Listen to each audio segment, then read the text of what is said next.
Charles, another Sunday, and we are back on the mean streets of New York City. We're going to have to rename this show, Jason. To what? Sunday Not in the Basement. Yes, exactly. Now, Charles, we got a little bit of a, I don't know if it's a new topic today. It's going to be new information. I mean, Right. I was shocked by a lot of this, but it's kind of, it's a common theme that you and I have been through. The thing that's most interesting to me about what we're going to be talking about today, I've been speaking a lot to the audience of Crowdsource the Truth about these ongoing issues with lawsuits. We're Right. 3 years into me being sued by a cavalcade of dopes. Right. And now we're entering a new phase where people have heard that I've been sued by the National Academy of Television Arts and Sciences, the guys that give out the Emmys. What are they? I've never heard of them before. Yeah. Well, part of the problem is it's been suppressing our broadcasts because before the lawsuit came about, let's see what's going on there. Just a fire. Garden variety fire. Right. It's a false alarm. So before the lawsuits came about, there was a strike on the YouTube channel, which Right. is a favorite tactic of social engineers. And as part of the effort to counteract, this is terrible to have a promotional announcement while the fire department's going crazy, but people can go to crowdsourcethetruth.com to watch our live streams now, Charles, and I hope that people will share that information because it helps these videos get out, and it also allows people to see my interview with David Knight from InfoWars last week. He's a good guy. This is absolutely crazy. It will pass in a second. It's coming from behind us. Wow. It should go that way. Sure. Some kind of big fire going on. I wonder if it's not conveniently happening. It's probably at the Clinton Foundation. I was going to say. Get But the rid point those of the matter records. is, Charles, people can see our videos now by going to crowdsourcethetruth.com. Right. And I'm going to be making a number of changes in the future to try to increase the resilience of Crowdsource the Truth, because all the co-hosts that I work with, including you, are bringing out so much really important information. I think some of the enemies of Crowdsource the Truth are trying to shut the whole operation down Right. by attacking the funding source. And what's happened now that's new is that Vimeo has begun to remove certain videos that they've found objectionable, Right. oddly for the same vague reasons. They don't tell you exactly what the problem is. There's no appeal process. You can't speak directly to a person over there. And I've just discovered, through sort of trying to work this out with Vimeo, that it's owned by this company called IAC, which you know all about, the Interactive Corporation. Right.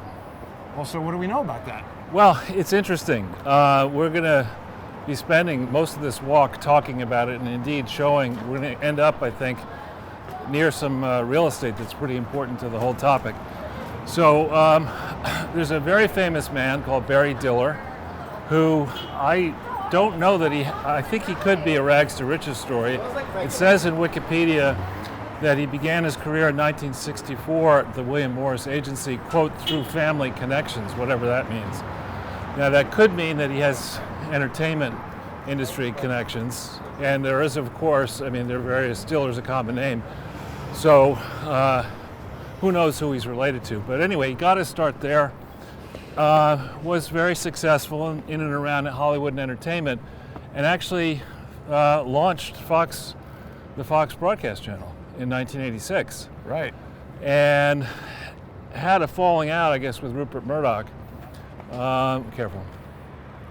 And left that in 1992 to have a storied career where today he's a billionaire. Along the way, he created this IAC, which in the 90s, and has bought and sold many legendary internet properties. And IAC today has a market capitalization of, I think, around 10 billion. Now here we have some street life. You've got to keep your eyes peeled here. Yeah. So IAC did not, at its inception, have a value of $10 billion. In addition, I think he bought and then spun out XP. Oh, wait a operation. minute. We're getting hit by radio interference here. Okay. Okay, it went away. So Expedia, sorry. Expedia, which is another large today company, and I believe he owns 48% of Expedia. Wow. So he's worth a lot of money. And IAC, if you go onto Yahoo or their own website and you look at the various properties they own a large number of properties. You mentioned Vimeo, but they own Fauci's favorite company, Tinder. It's amazing the radio interference when we start talking about Tinder, but that's an important point. That Fauci mentioned Tinder by brand name. He didn't say it's okay to date, it's okay to Right. do online dating. He said, go on Tinder, You do that Travelocity gnome sound really well. find yourself a sugar baby on there. I think there's a lot to explore on Tinder, Charles, because I'm joking about it right now, but I honestly believe that there's criminal activity going on Tinder. They've enabled prostitution. There are cam girls on there and porno girls who are just straight out asking for money to do things. Isn't that like Backpage? I think that It's very much like but that. it's a more, Backpage was just like a website, I think, and Tinder allows you directly to communicate with prospective dating partners with an eye, and it's not a relationship site per se, right? Well, I mean, that is up to the user. It's all about introducing you to people. I mean, we could do an entire show about how Tinder has had an impact on society by creating this real sense of disposability. Well, let's just say you're not going to see any testimonials from that guy who drives me crazy on eHarmony. I don't know that. Yeah, guy. there's a television ad with this guy who's like so repulsive is not the right word, so beige. And I'm not referring to his ethnicity, he's just like bland, saying, I'm going to help you find your partner for life. Yeah. Like, no, thank you. I'd rather eat chalk. Well, it takes the Roma. Any of these things have their pros and cons, like any kind of technology. I mean, frankly, it makes me a little sad that we've removed some of the spontaneity Right. from, spontaneous living room, Charles. I know. Sad, actually. That's a nice furniture set. It is sad, but I mean, that used to be the crossroad, one of the crossroads of the world. That building right there. right. And Post office? Well, it's now the post office. I think wasn't it a train station before then? Was it? I thought, well, maybe, yeah. And then it's back to being the train station in Right. part now. Have they finished converting it? I don't think it's totally finished. I think the phase whatever is done because they have opened up Oh, yeah, the it train is. exits over there. Yeah, to but trains. there's, I think, another thing going on. And also, we recently heard that Facebook is leasing 750,000 square feet. Now, let's contemplate that for a second, Charles, because as you stand right here, we can see Hudson Yards in the background. Right. A lot of people have been talking about Google and smart cities, and we saw Eric Schmidt on the street the other day. What would Facebook want with 750,000 square feet of office space inside this post office building right next to Hudson Yards? I don't know. That's a lot of space, and in particular in a city that's locked down and could get locked down again. But staying for a sec on IAC, Real quick. Hey, has there been a big uptake in calls for coronavirus? Has there been a big uptick in calls for coronavirus? Are there more people getting coronavirus now? Is there a surge? Have you seen a lot of coronavirus patients? Not recently. Thanks. let's just get away from that impulsive music. That's not your favorite song, Charles? No, Oh. it's noise. Anyway, sorry, we got distracted there for a moment. It's okay. It's okay. So Fauci loves Tinder. Fauci loves Tinder. IAC owns Vimeo. And can, I guess, I don't know what their terms of service are, but they can capriciously, if they want to, decide to kick somebody off Vimeo or maybe change the pricing or act arbitrarily, illustrating the power of big tech in the modern age, that a relatively small number of people and companies control the pipes through which information is disseminated. And it's not a subject that we should consider with regard to a year or even a decade. It's a subject, when we're facing an election if arbitrarily and simultaneously Vimeo, Google, Facebook, Twitter, and others all decide to shut down conservative voices, or for that matter liberal voices, or communist voices, or whatever, definitely you can influence an election. And we're now at a moment, Ruth Bader Ginsburg passed away, or at least the announcement came that she passed away on Friday, so we have a Supreme Court that's got 8 people on it. And that's perfect if you want to have a hung jury for an election decision. Well, in theory, it might be 5-3 in favor of conservatives if you counted John Roberts as a conservative, which I don't think you safely can do. But aren't an even number of people inherently bad for deciding very something? Bad. It's very bad because the way this would work, if a series of court decisions were maneuvered into ending up in an appellate court where the decision was, let's say, adverse to the Trump administration, it was appealed up to the Supreme Court and it was a tie, it would stand at the appeals court decision. And so the same sort of maneuvering could be engineered by Republicans, but we seem to, let's say, Republicans seem to be, because I don't count myself as a Republican, seem to be much worse tacticians than Democrats. So, I don't know if we're worse, we're just maybe not as underhanded. I would say less effective. Right. Right. And so in IAC, we have this very large company that is public. And you know that when you have a public company, you're selling shares to the public and those shares are being traded every day. It's different than a foundation. You have filing requirements, particularly for large companies like IAC, that are stringent. And you are not supposed to put some idiot on your board. You're not supposed to do that? No. Does it say it right in there? No idiots. No, well, honestly, the board of directors of these big companies are charged with making sure that management obeys the rules, and they're the ultimate arbiter for whether management should be paid or not paid, whether people should be fired or not fired, whether they should be on the board or not on the board. And the way people are paid these days, these public companies can turn paupers into multi-billionaires quickly.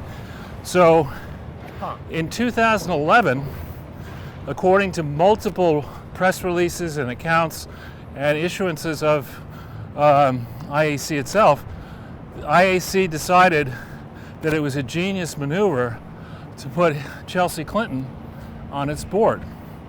And it's kind of the odd duck out. You've got a Bronfman, very famous Edgar Bronfman. You've got people with a lot of private sector experience.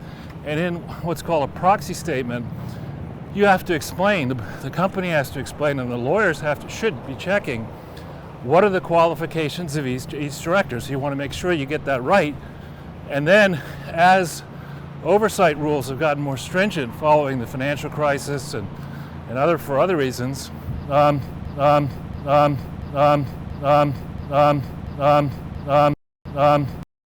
That's very strange. That sound problem hit us. Here, let me just straighten this out here. That was not happening for a while.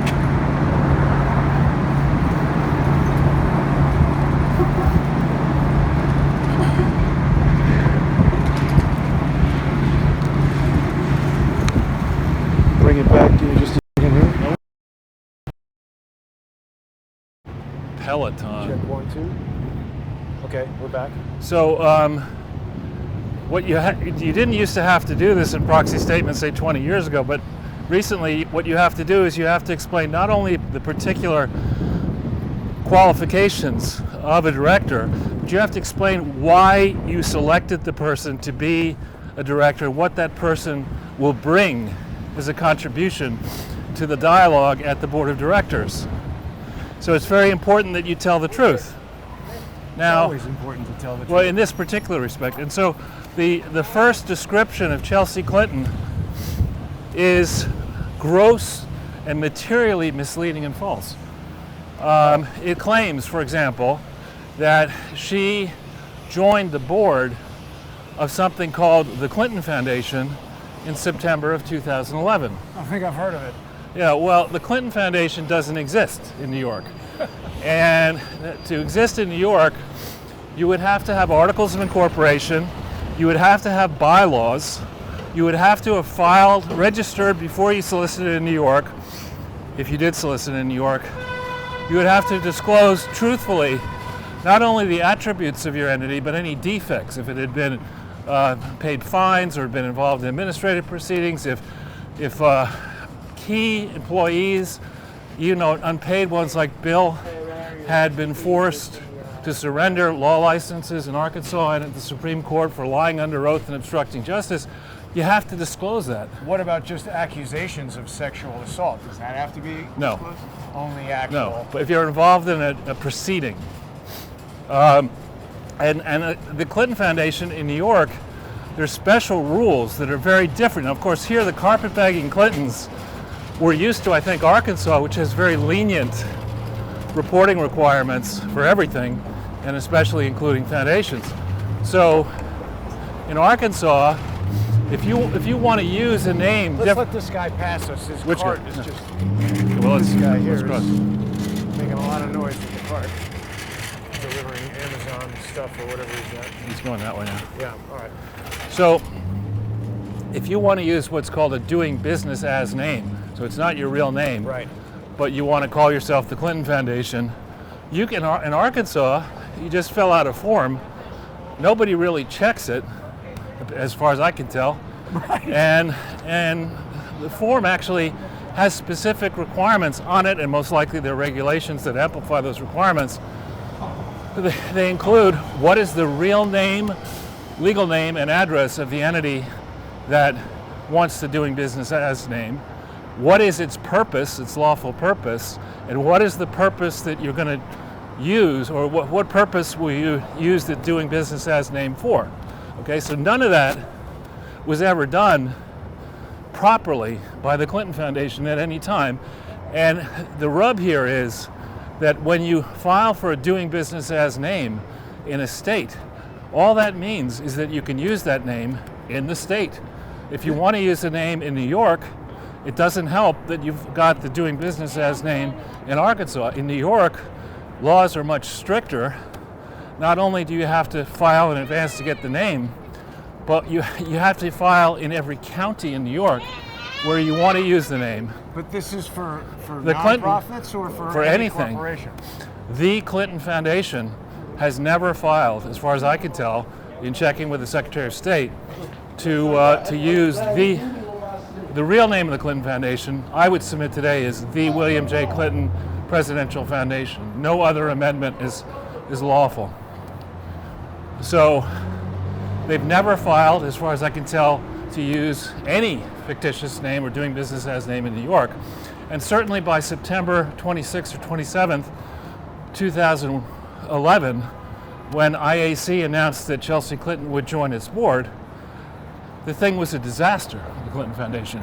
And she was cited, the reason she was put on the board is supposedly from her many years of experience in public service, which, I mean, if they have anything to do with the Clinton Foundation, these are years of experience in fraud. Right. I mean, technically speaking, Chelsea Clinton, it's interesting.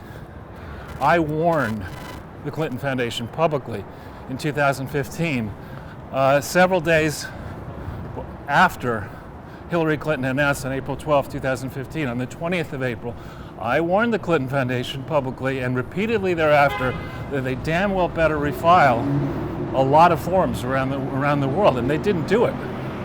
So that's 2015. On November 16th, 2015, they refiled materials pertaining to 2011. Those materials state that there were a total of 4 directors during the year. Until April 29th, 2011, there were 3. There was Bruce Lindsay, who was paid highly in the context of philanthropy world. There was Terry McAuliffe, who had been chair of the Democratic National Committee and is a political hack. Gave money to Andrew McCabe's wife to run Right. for state senate.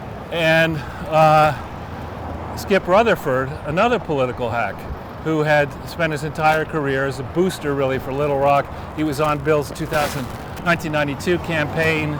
He headed up the project to figure out where to site the library that was never disclosed properly to the IRS in filings December 23rd, 1997. So he had 3 directors through April 29th, 2011. Arkansas law states that a nonprofit corporation must have at least 3 directors or trustees at all times. Rutherford, the Nimrod, goes off the board on the 29th of April 2011. And the amended filing for 11, which was filed around 16 November 2015, that filing states that Chelsea Clinton joined the board on the 9th of May 2011. So this is a person in the IAC report, and I would guess that Chelsea Clinton is probably reasonably bright, but has gained from white privilege and Clinton privilege and presidential privilege and spoiled brat privilege, and didn't have the common sense to think through and check whether or not her parents' foundation was lawfully organized and operated. So she either was duped, which is possible. But you told her. No, well, later I told her. I'm talking about 2011. Oh, okay. In 2011, she was either duped, which is possible, or she saw this and said, oh my God, I got to save my parents, and I'll just ignore Arkansas law and New York law and all other law, and I'll pretend, why she didn't say that she joined the board on the 29th of April, which would not have created a problem, to say that she did it on the 9th of May 2011 is insanity. But is there some no workaround. Strategic reason why she would have done that? Well, there's no workaround, because... Forgetting about a workaround, has she enabled some sort of sinister something by doing Well, that? remember that a challenge the Clinton Foundation had, even as they signed the MOU. What do you want to do here? Well, Up and back? If we want to go check out, we can go in here and I'll show you how I got in there. All right. Let's try not to get run over. Yeah, there's no don't walk here, there on that side. Okay. So this is some kind of new park or something. This is all related to Hudson Yards, right? Well, if I may, Jason, let me just carry the thought. So, on November 16th, 2008, Bruce Lindsay of the Clinton Foundation and Valerie Jarrett signed a memorandum of understanding that described the Clinton Foundation, naming it William J. Clinton Foundation, in glowing terms. Everything's hunky-dory, it's one entity, everything's fine. In reality, it was fundamentally busted and bankrupt. It was not lawfully organized as a public charity, which was required.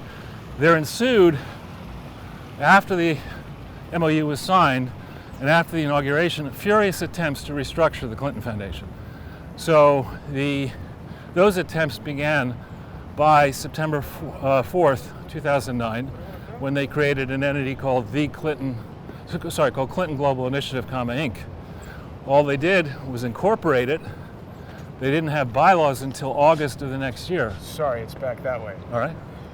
They didn't have bylaws until next year, but I just want, while we're standing here, Charles, I want people to remember that in the very beginning of the pandemic, back in March, right here is where I met that squad of NYPD special operations, whatever they were, and there was not really any kind of understandable reason why they were here. This park has a kind of an array of very bizarre statues in it that people can go and look at older videos to think about, but please carry on with that. All right, so they tried to restructure the Clinton Global Initiative, Inc. Now bear in mind, Clinton Global Initiative began getting a website in November, I think November 15th or thereabouts, 2004. It held its first meeting in New York in September of 2005, then one in 6, and one in 7, and one in 8. And then they actually held one, Clinton Global Initiative International in Hong Kong, in December of 2008, and didn't talk about that in the MOU. Because what's unusual about having the husband of the Secretary of State fly to China and do all kinds of deals across Asia in a closed-door session in the run-up to Barack Obama's historic inauguration, where his wife was going to be the Secretary of State. There's no possibility that Asian people and crooked American and European would look at that and say, this is great, this is past the hat. We'll go to Hong Kong, we'll check, and we'll fill Bill's luggage up with bribes. So there Didn't he get paid like $700,000 for something on that? in Hong Kong, I'm not sure how much Maybe he that got. was something else. I think that was Russia. Now, we want to go to the mall, or Well, I thought this was where you wanted to go in. This is, we can't get to the High Line right now right? without, making an appointment and everything. And I'm actually seeing, it looks like there is some damage to this camera from that BLM attack. People might see some light streaks that look like perhaps a crack in the lens. But you wanted to enter this sort of... I just want to show people: is it humming or is it dead? Well, this the is mall. Hudson Yards. This is kind of like the newest neighborhood in New York City. But I mean, when people see this, this is essentially like an entirely new downtown from another city shoved in over here. Right. So maybe can we go west and go down Wherever you want to go. that way? So these are the